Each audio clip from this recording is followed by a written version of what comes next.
What's happening, everybody? What's happening? I'm back. I'm back. Is y'all ready? Is y'all ready? Hello, everybody. Welcome to the Moment with MoeSghetti podcast. I am your hostess with the mostest, your auntie, sister, cousin, best friend, always coming with the realness, MoeSghetti herself. And here we getting ready to talk about mental health and spiritual wellness. And let me tell y'all, it has been a while since I have been on this camera. It's been a while since I've been on this mic.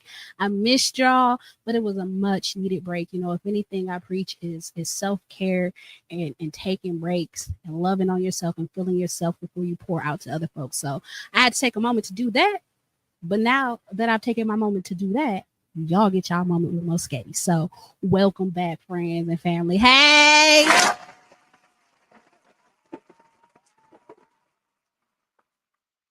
All right, as you can see, with the studio, it's a little different around me. I'm sitting here on the couch. I'm enjoying myself, lounging a little bit. Hey, um, I am still with the TDR Studio Tone Deaf Network, but we have changed locations. So we are no longer in the Sherman Phoenix, but we still have a robust podcast schedule going on. We still have a robust podcast audience that is with us. And you might see me on more shows on this couch than you're accustomed to. But that is all in the vein of growth and development and moving forward in life. And so as the TDR network grows, so does the Moment with MoeSghetti podcast. And I'm really excited about what we have in store for the next, arc of this show. As you can see, I have a new intro for the start of the show. I'm really excited about that. It's real cute. It's feeling a little bit more grown and sophisticated.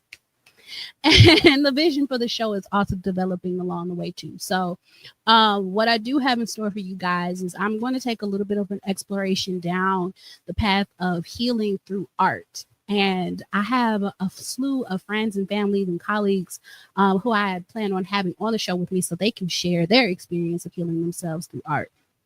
And so, with that being said, since I'm on the couch by myself today, I am going to start off that series by sharing with you all how I have used different art forms to heal myself in different ways. So before we get into that, one thing that has remained the same is we starting this show off with the church announcements. And the other thing that has remained the same is I still do not have my audio for the start of the church announcements. Do not judge me.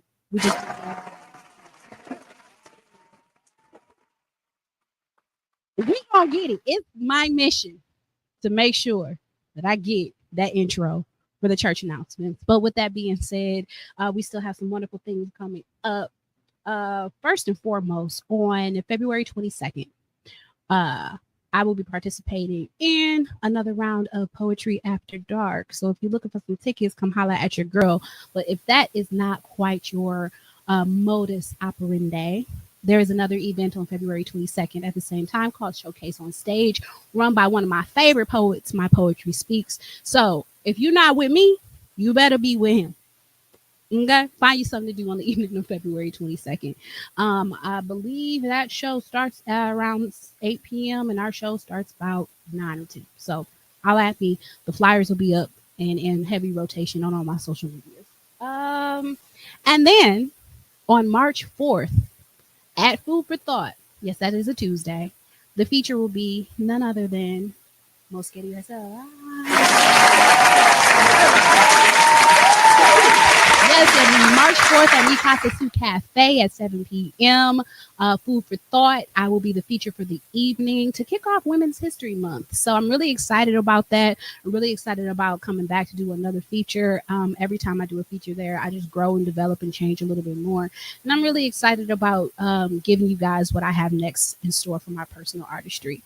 And speaking of Women's History Month and Showcase on Stage, on March 29th, I will also be performing at Showcase on Stage to end off Women's History Month. So I'm really excited about all of the things that we have in store. And of course, there'll be a variety of other performances with Praise Motivated sprinkled in between there. So if you want to stay on top of all the church announcements, I try to keep my Instagram, MoeSghetti, up to date. I try to keep, my Facebook, MoeSghetti, up to date so that you guys can know what's going on and just come and participate, come and support. I'm also in talks with some people about doing some sober-based events. So if you're interested in diversifying your atmospheres and being somewhere that's a little bit more wholesome, but definitely a lit and entertaining space, follow me so that you can keep up with all of the things. Let's go to the chat. What's up, June? It's great to see you. Hearts, hearts, hearts, hearts, hearts, hearts, hearts. So let's get into the show today. Okay? Let's get into it. All right. Like I said, we are going on a journey of how art can heal, how art can heal the soul, really.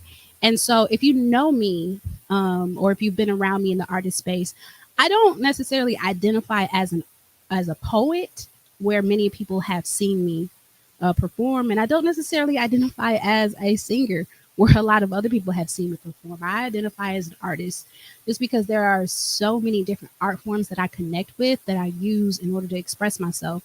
And so, the three avenues that I really wanted to talk about today and how they've assisted me on my healing journey are the areas of music, poetry, and the creative visual arts. And so, um, to break that down a little bit, of course, music, the music that you listen to, the music also that I perform, poetry, the poetry that I write, and the poetry that I perform, and visual arts more so in the media of painting and crafting and things that I'm able to do with my hands. And so, what we're going to do today is kind of walk through each of those things and talk about how I've used them on my own personal journey to help rid myself of, or free myself and process different traumas. MoeSghetti is in the chat. I can't go further without acknowledging her. Hey, mommy, I love you.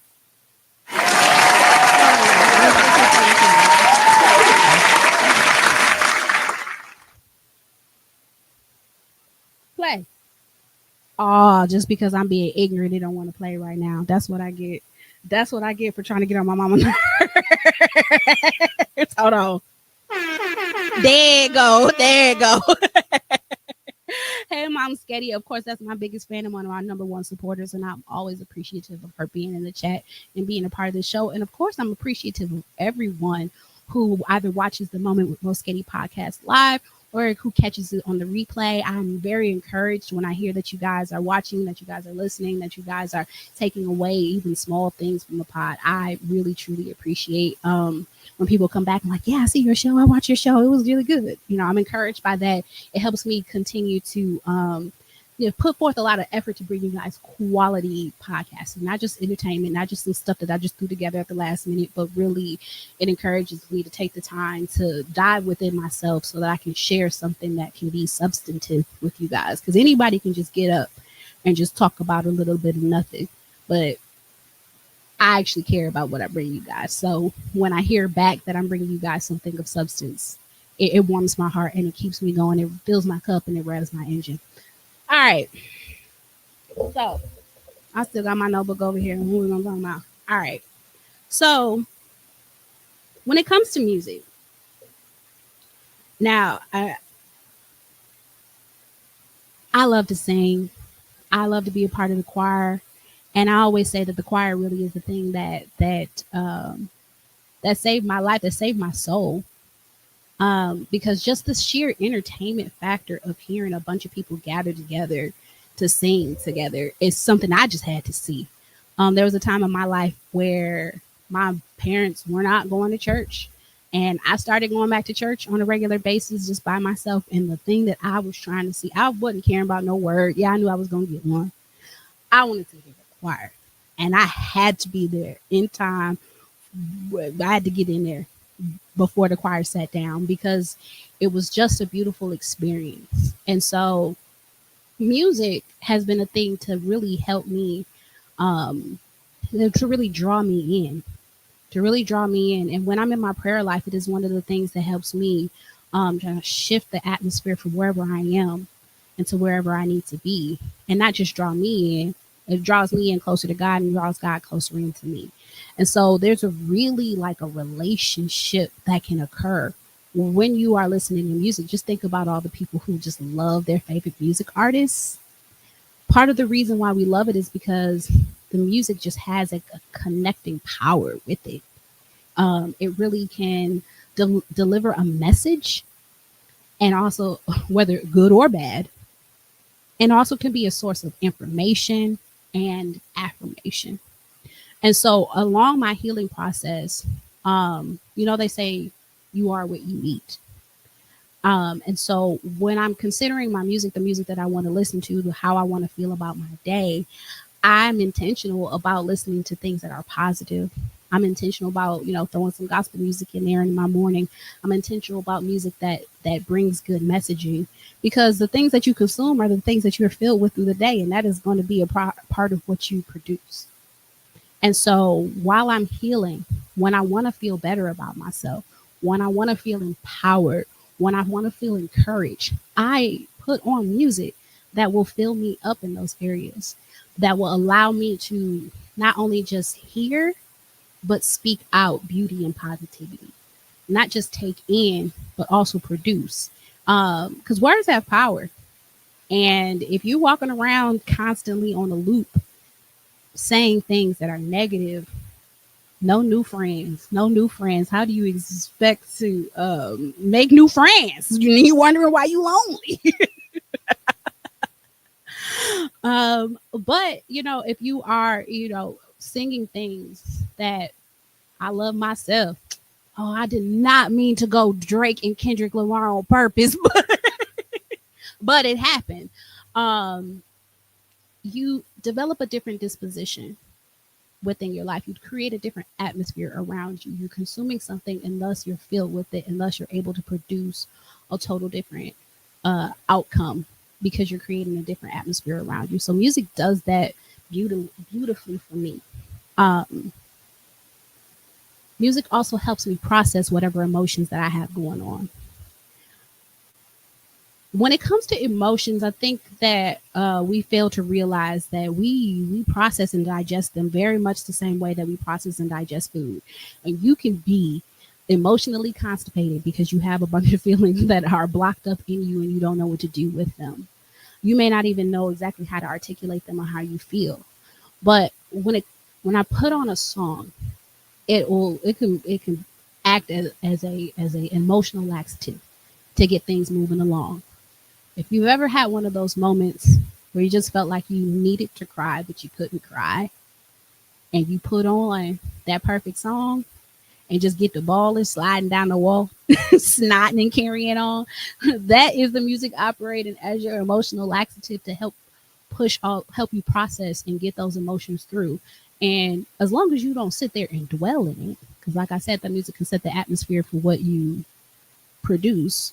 As long as you don't sit there and dwell in it, you actually can come through that experience feeling refreshed and relieved. The words that the songstress or the writers have put to music can offer an opportunity for you to articulate things that you hadn't yet been able to put in words. Um, that's why you hear your favorite love song, your favorite breakup song, and it cuts straight to your feelings, because they've said something that is so beautifully and profoundly written that articulates exactly how you feel. Or not just the sad times too, though. When you want to be happy, it can help you really express, I got joy. It can help you really express, I feel good. Da, da, da, da, da. You knew that I would now. Like, you can circulate those emotions through your body through the use of music, and not just the musicality of it, but also the words that are produced through listening to the music. So yeah, music is one of those things that I use on a daily basis to help me along my healing process. And it's such an easy thing to access, because no matter what mood you are in, you don't have to do a whole lot to play the song that will get you to the mood that you want to be in. It is one of the easiest ways for me to shift the atmosphere within my spirit. Is when I hop up out the bed and put my swag on, like I feel ready for the day. Okay, I look. Don't tell the church. I listen to trap music on my way to work because it's time to hustle hard. But all of those different avenues of music, all those different genres of music, when used intentionally, when used purposefully, can help you can help take you from where you are to where you want to be, or help you sustain as you are going along your journey. That's one of the beautiful things about gospel music, because it can be very. I've learned so many scriptures through a gospel song. Okay, that's why they make you sing all them songs when you are in vacation Bible school, because then when you actually go over and read the word and you find the corresponding things, it sticks because you have been repeating this. You've been repeating this. You've been repeating this over and over again, and now you see where it comes from, and now it has a little bit of a deeper meaning. So, music, just as much as that has the ability to heal, it also has the ability to harm. Because there's a lot of people out here who are listening to, I don't want to, drill music, shooter music, gang music, and when you consume too much of that, you start to be you start to create an atmosphere where you believe that that's the only thing that exists, and you start to live out that lifestyle. And we've seen countless times where people are living out lifestyles that they hear in music, and their lives begin to reflect the things that they are consuming. And so, with intention, with direction, music can be an, a consistent, beautiful, healing, life changing, shifting tool, and it can be used at any time. It can be effective relatively quickly. I feel like I was a little bit all over the place with music, but there's a lot that music has done for me. Um, Moving on to poetry. Now, poetry is a little bit different. Um, Personally, so I was recently having a conversation with a poet friend of mine, and she posed the question: has poetry saved your life? Because a lot of poets around say poetry saved my life. Without poetry, I don't know where I would be or what I would do. Um, and my answer to her was, I don't know if poetry saved my life as much as it did resurrect dead parts of me from the darkness. Um, I like to say I'm doing fine, but there are parts of me that through my healing journey I have understood or come to understand have been very suppressed. Parts of me that I have not shared with the world. And poetry became a vehicle in which I can explore those spaces. Poetry became a vehicle, the writing and the performing of poetry helped me build my confidence. It gave me the opportunity to to knock out my anxiety by being on more stages, by standing in front of more people, by getting up. Because I got a rapper's attitude sometimes when I do poetry. Okay, I be up there spitting. You can't tell me I ain't the greatest. And I know like every poet is not always a fan of that type of poetry, but for me, the healing aspect in that is a building of the confidence. For me to get in front of a bunch of people and tell y'all that I am that girl and you can't stop me. And when you say it with your chest, like you affirm that information into the atmosphere, and there's a glow that comes along with that. There's a confidence that goes along with that, because let's face it, when you're out here and you're trying to do the Lord's work, or you're out here trying to do anything that requires a sort of bigness to it, the more you're stifled, the more the enemy can just come in and take away the thing that you're supposed to be doing. If you're supposed to be speaking, the enemy is going to try to get you to shut up. If you're supposed to be sharing a message, your lack of confidence will be the very thing that makes sure that the message never leaves your lips, let alone enters all the way into the ears of somebody else. And so poetry, the performing of poetry and the performing of music have both created avenues for me to be able to grow my confidence as an individual, as a speaker, and just stand up a little taller, a little louder in the things that I feel like are important to say. Speaking of things that are important to say, poetry also offered me the opportunity, especially the writing of poetry, offered me the opportunity to say things that I need to say uninterrupted. Sometimes when we're in conversation with people,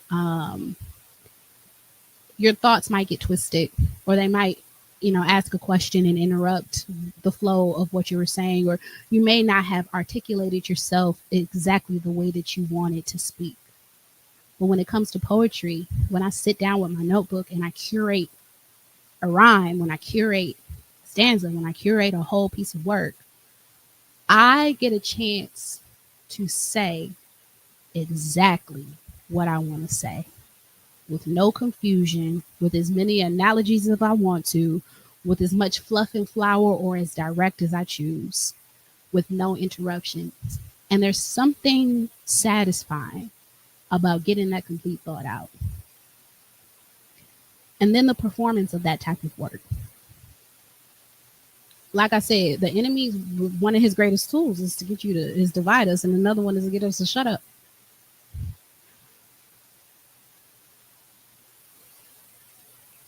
I've been able to release so much shame behind the things that I have gone through the avenue of poetry. I have gotten on the mic with a book, shaking like a leaf, with a poem in my hand talking about childhood sexual trauma, talking about domestic violence, talking about dealing with parents with substance abuse issues. And those things aren't easy to just stand up and talk about. Because when, where, and how do you just declare to the world, these are the things that I've gone through?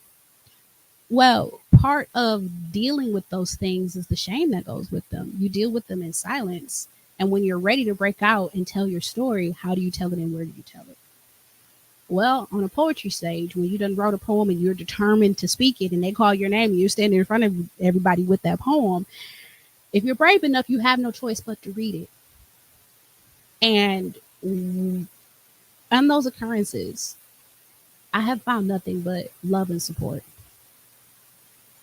And the boogeyman likes to tell you that when you share these deeply personal things about yourself, people will see you differently in a negative light. People will shame you for having gone through these things, and sometimes they do. But from my experience, when I share these things on a poetry stage, especially if I got some dope rhymes to articulate them with, my vulnerability is well received. And once you shine light on those things that you thought were shameful, they can no longer hurt you, because shame is just your imagination in overdrive. It doesn't actually hurt you. It doesn't actually stop you, other than the stifling effects of it, all in and of it itself. Like, that's shame is that there's nothing to fear but fear itself. Because there are some things to actually be afraid of. Like you should be actually afraid of a lion, a tiger, or a bear. You should actually be afraid of getting shot. You should actually be afraid of going to hell. But telling your story, actually acknowledging the things that you've already been through, because let's put that in there. You've already been through it, or you're already living through it. And the only thing that is keeping you from speaking it is that you don't know how you'll be received. And so poetry has allowed me to craft something to share with the world and throw it out there to see how it's received. And whether it's received beautifully or negatively, and most of the time it's received beautifully, it is out of me. It's no longer a secret. It's no longer a thing to hide behind. And there's so much healing power behind that, because we stifle ourselves. Just like, well, what if people see? What if people know? What if people... Well, once you get on stage and say it, it's not a what if, it's now what. And usually the now what is just an applause, perhaps some support, and even more beautifully, somebody else in the space who can relate, who doesn't have the bravery to take their shame off, but a layer of it has been removed because they know that they exist in a world with other people who know intimately what they have gone through from a personal perspective. And that starts the peeling off of the layers. That starts the healing process that allows them to begin their journey of no longer hiding. So we can bring everybody out of the shadows who's hurt, who's ashamed. We can bring them all out of the shadows to where we can build community and love and actually process the trauma that we've been through so that we can live in a space of light. So that's one of the ways that, or some of the ways that poetry has beautifully helped you and me. Did I miss anything? Mm-hmm. One place where I can hear my song. All right. And visual arts and crafting. So this is the part of me that I don't always share a lot with people because it's really not that's kind of the point of it. That's kind of the point of me participating in visual arts and crafting is that I don't have to share my work with you. I don't have to share my paintings with you. I'm not Van Gogh. I'm not a painter. I don't sell paintings. I mean, if you want to buy any of my paintings, I will sell them to you. They just hang out, and, you might see them in the background of some of my content, but that's not why I do it. As a matter of fact, I paint for the complete opposite effect. It's so that it is a low stress way for me to express myself. I'm not selling this painting unless somebody just really wants it. And so if I mess up or if I never finish it, it's just somewhere for me to put my feelings when my feelings don't necessarily have words yet. And it's kind of a strange thought. Like, what do you mean your feelings don't have words yet? You know when you're walking around saying I feel some type of way. Well, your feelings haven't quite articulated themselves into words. And so when I sit down to paint, and when I sit down to do arts and craft projects, when I sit down to color, it's an avenue of art in which I can begin that processing, begin discovering what I feel. Sometimes just slapping the colors together just tells me more about what I'm feeling than me sitting down with the color feelings wheel trying to pick a word to describe it. It also offers an opportunity for me to lower my anxiety. If I'm creating just for the sake of creating with low pressure, my anxiety doesn't get an opportunity to take over. And I might create something beautiful out of it. Or I might create something that I want to throw in the garbage. But because there's no pressure, there's no expectation behind it. There's no anxiety. There's no perfectionism. There is just art for the sake of creating art. And that is a beautiful healing thing for me, especially coming from I went to King, I have a master's degree. Like being a high achiever is just kind of like one of those things you do. I have a lot of perfectionists in my blood. And when I allow myself to just create for the sake of creating, I don't have to be the best. I don't have to be the brightest. I'm not going to get an A on my arts and crafts project. Nobody's grading it anyways. But creating for the sake of creation allows those emotions to move through. And then, especially while I'm painting, it's an opportunity to receive. So in our prayer time, in our lives, we're doing so much output, so much talking, so much petitioning, so much asking, so much talking. It's not always easy to find an opportunity to just be silent for a long time and just receive. And when I'm creating, I create space for me to just receive, especially while I'm painting. Oh my goodness, especially while I'm painting. I allow my brain to just think the thoughts that it needs to think. I allow the Holy Spirit to drop in whatever messaging that it needs to drop in. I allow God to talk to me in the way that God needs to talk to me. And I just allow free space where I'm not asking for anything. I'm not petitioning for anything. I'm just letting thought flow. And in those times, the things that pop up, I'm like, oh, that bothers me. Oh, when my mind is free, that's what I'm thinking about. Okay, good to know. I have beautiful epiphanies and revelations in those moments where I just block out time to let whatever that needs to flow. And so for me, those are the main avenues in which I allow artistry to work on me.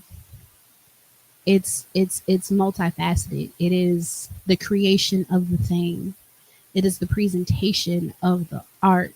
It is the shifting of the atmosphere of the art. It is the shifting of perspective through the art. There's so many beautiful benefits of creating and sharing art that allow me to be a better, brighter person, that allow me to decompress my thoughts in a world of chaos, that allow me to structure my thoughts and when everything is spinning out of control, an opportunity for me to sit still with myself and an opportunity for others to sit still with me, an opportunity for others to learn from me, and also an opportunity for me to learn from others.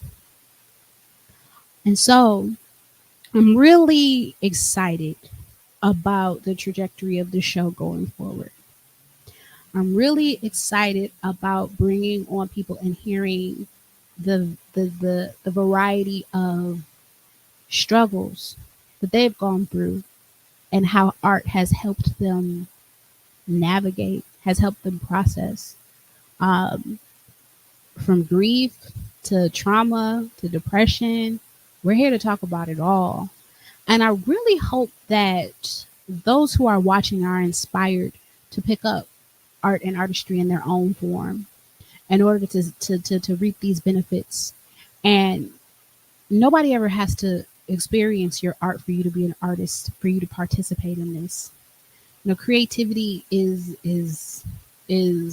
such in line with my spirituality. Like the Bible starts with creation.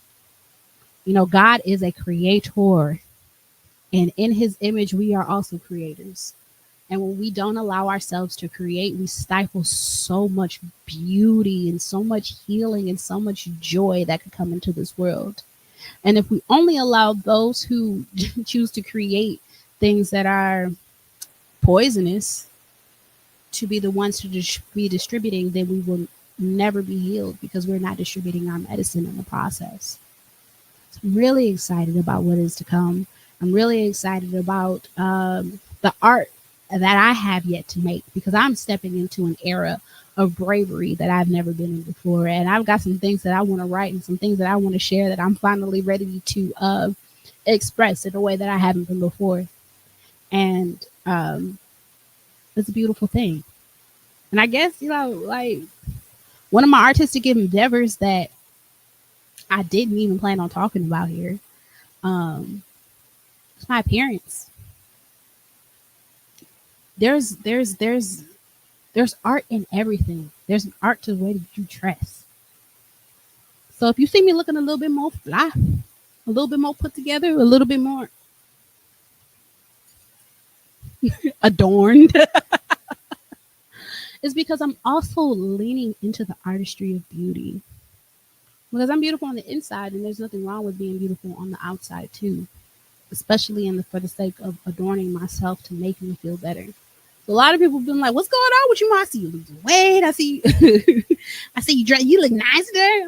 It is all for the sake of leaning into bringing more beautiful art into the world, healing, being louder, being more expressive, so that other people know that it is safe to do the same. It is safe. It is encouraged. It is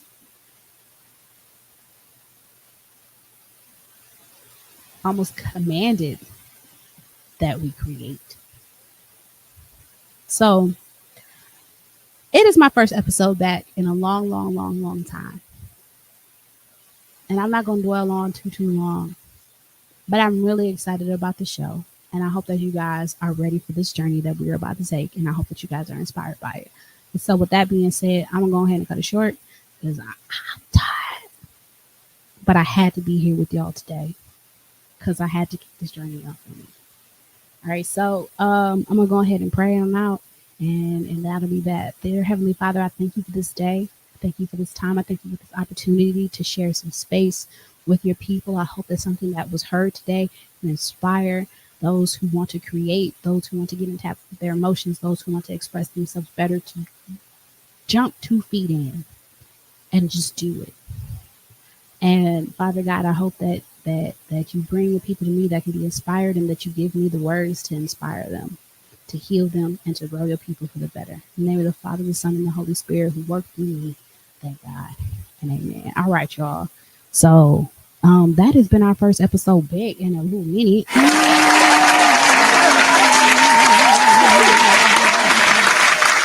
If, as always, if you would like to support the pod, cash app, hashtag $ MoeSghetti. Buy me a coffee, buy me a car, whatever's in your wallet and whatever is on your heart. It just goes to the production of the show, making sure that TDR runs well, that the MoeSghetti podcast runs well, and that all of the endeavors that we have going forward are, well funded, and so that I can produce things that are even bigger, even better, even brighter for you guys. I really appreciate you spending a moment with me. Until we meet again. Take me out, Tom.